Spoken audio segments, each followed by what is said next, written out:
whoa, wait a minute, Bird. You might have the bird flu. The bird flu? What's that? Swine flu outbreak. Swine flu. Swine flu. Swine flu. Swine flu. Swine flu. Swine flu. Swine flu. Swine flu. Swine flu. Swine influenza. Died from swine influenza. Swine flu virus. Swine flu. Swine flu. Swine flu. Human swine influenza. Swine flu. Swine flu. Swine flu. Swine flu. Swine flu. Swine flu. Swine flu. Swine flu. Swine flu. Swine flu. Swine flu. The deadly swine flu. Swine flu. This is called a swine flu, but there's genetic evidence also of human and bird components. Why is Bayer Corporation the rat of the week? Internal documents show that after this company positively, absolutely knew that they had a medication that was infected with the AIDS virus, they took the product off the market in the U.S. and then they dumped it in France, Europe, Asia, and Latin America. The medicine's called Factor 8. It was an injection medicine that was used for hemophiliacs, mostly children. Children had been born with an incurable disease. Hold on, Mike. So, hold on. So you're telling me that Bayer knew that this drug was infected with the AIDS virus, they yanked it from the market in America, and then they dumped it in markets overseas? They had to figure out a way, Joe, to make a profit on a product that they could not sell in America. So they made a huge profit. They dropped the product in Japan, Spain, and France. Each year in the U.S., thousands of women learn they have cervical cancer. I could be one less. One less statistic. One less. Because now there's Gardasil. One less. One less. Gardasil. Gardasil. Gardasil. Gardasil. Gardasil. Gardasil. Gardasil. With Gardasil, you could be one less. I want to be one less. One less. O-A-E-L-E-S-S. Collapsed after being given the cervical cancer vaccine Gardasil. Health authorities are urging parents to stay calm, insisting the drug, which is being offered to students in WA, is safe.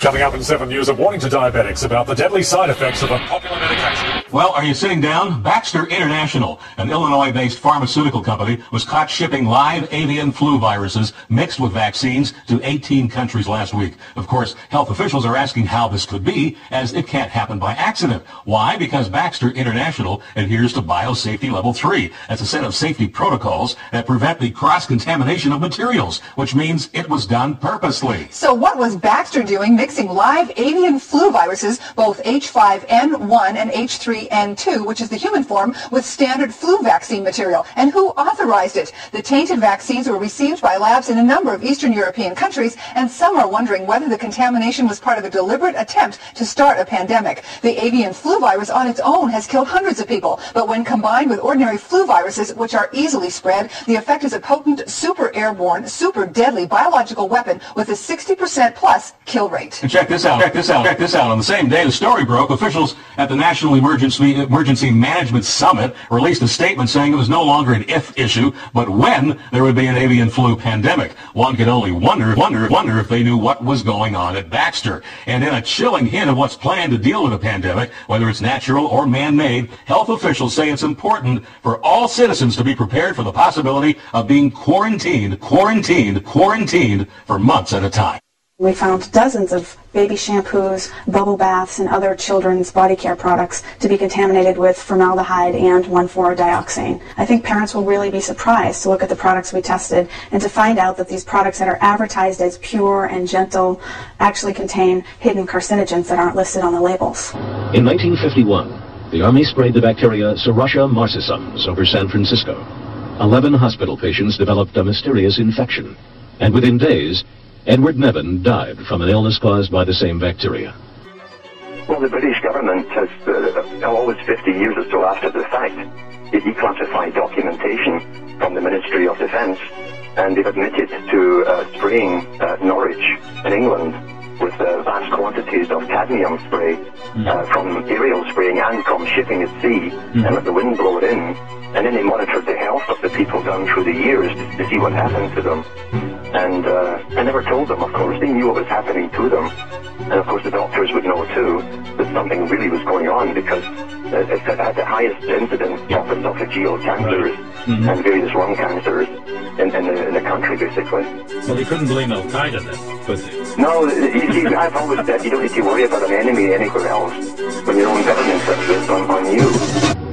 In 1953, CIA employee Frank Olson leaped through his bedroom window on the 10th floor of this New York hotel. 9 days earlier, a fellow CIA scientist had secretly spiked his drink with LSD. Another cover-up concerned the death of a civilian, Harold Blower. Suffering from depression, he was a patient at the New York State Psychiatric Institute. There, he and 5 other patients were unwittingly tested with mind-altering drugs by doctors who'd signed a secret contract with the U.S. Army. February 1956. In the heart of New York, Operation Big City was underway.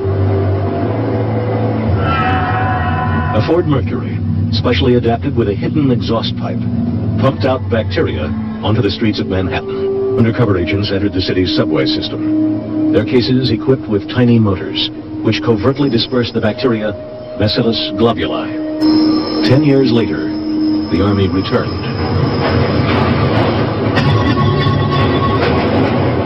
Light bulbs filled with bacteria were dropped in front of trains and down ventilation shafts. This Washington, D.C. bus station was the site of another secret test.